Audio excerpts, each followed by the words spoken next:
Have you ever wondered, how did Islam first reach Europe? Many think it came through conquest or war, but the truth is far more fascinating.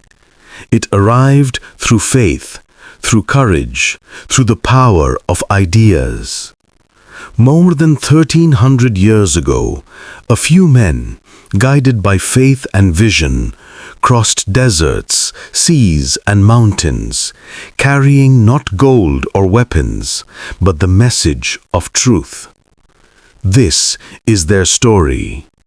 The story of how Islam first entered the heart of Europe, and how that moment changed world history forever.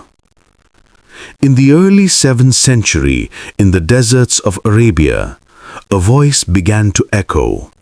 The voice of Prophet Muhammad, peace be upon him, calling people to worship one God, to live with justice, compassion, and peace. That message, simple yet revolutionary, spread from Mecca to Medina, from Arabia to the world beyond. Within just a few decades, Islam had reached the shores of the Mediterranean.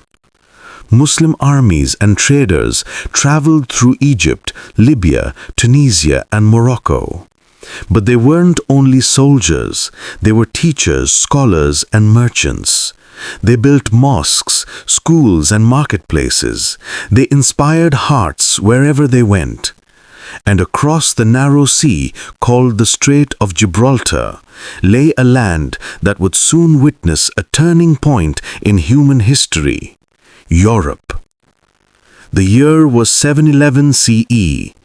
A young general named Tariq ibn Ziyad stood at the edge of the sea. Before him, the hills of Spain. Behind him, the lands of North Africa. He had crossed the sea with a small army of believers, seeking justice for the oppressed and knowledge for mankind. When they arrived on the European shore, Tariq ordered his men to burn their ships. The soldiers were shocked. But Tariq looked at them and said, "Behind you is the sea, and before you is the enemy. There is no way back, only victory or paradise." Those words lit a fire in their hearts. They moved forward with faith stronger than fear. Within months, the mighty Visigothic kingdom of Spain fell, and Al-Andalus, the first Muslim land in Europe, was born. Under Muslim rule, Spain became one of the brightest centers of civilization in history. While much of Europe was still in the Dark Ages, cities like Córdoba, Granada, and Seville glowed with learning and light.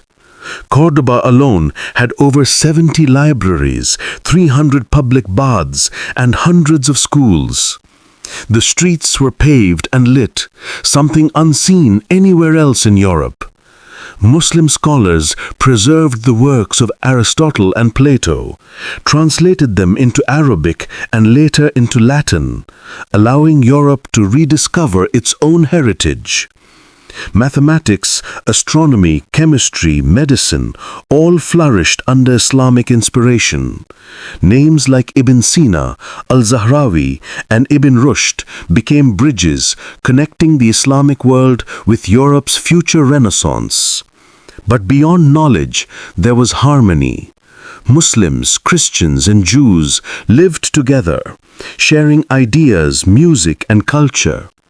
This coexistence was known as the La Convivencia, the peaceful living together. Mosques, churches, and synagogues stood side by side, and the sound of prayer filled the air from dawn till dusk. It was a time when faith did not divide, it inspired.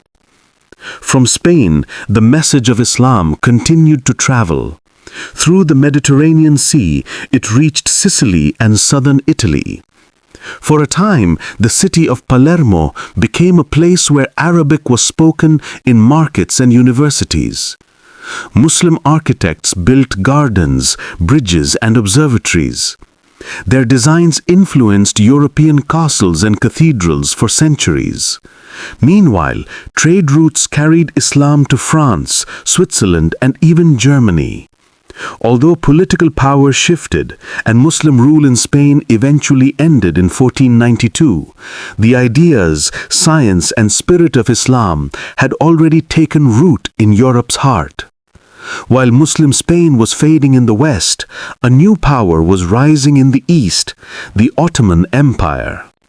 By the 14th century, the Ottomans had united lands across Anatolia and the Balkans. They brought Islam into Bosnia, Albania, Kosovo, and parts of Greece. But unlike many empires, the Ottomans did not force their faith. They allowed Christians and Jews to keep their religion, their churches, and their communities. In Sarajevo, Skopje, and Istanbul, you could hear the call to prayer echo from grand mosques built beside ancient churches. The Ottomans also built schools, hospitals, bridges, and libraries, and they introduced advanced systems of law and architecture that shaped Europe for centuries. Even today, the domes of Ottoman mosques stand proudly across Eastern Europe, a reminder of that era of shared history. As centuries passed, Muslim rule declined, but the legacy of Islam never vanished. Even after the fall of Granada in 1492, the last Muslim stronghold in Spain, the influence of Al-Andalus continued to shape Europe. Europe's Renaissance, its rebirth of science and art, was built on the knowledge preserved by Muslim scholars. Arabic numerals replaced Roman numbers, algebra and algorithms changed mathematics forever, and hospitals modeled after Muslim designs became the foundation of modern medicine. So even when the minarets grew silent, the ideas kept speaking in every laboratory, every library, every classroom. Today, more than 44 million Muslims live across Europe. They are not strangers, they are doctors, teachers, artists, engineers, contributing to the societies they live in. Mosques rise once again in London, Paris, and Berlin. In Bosnia and Albania, Islam still flows through the culture and soul of the people. The message that began in the deserts of Arabia has now become a living part of Europe's story. And though the journey was filled with struggle and sacrifice, it shows one truth that time cannot erase: that faith travels farther than armies, and knowledge lasts longer than empires.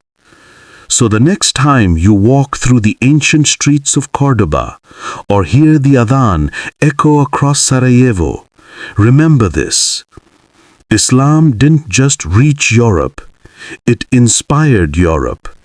It helped shape the art you see, the science you study, and the spirit of learning that defines our world today. Because the light of faith cannot be contained, it crosses borders, languages, and time itself. May we always remember those who carried that light, not with swords, but with knowledge, compassion, and hope. If you found this story inspiring, share it, because history like this deserves to be heard.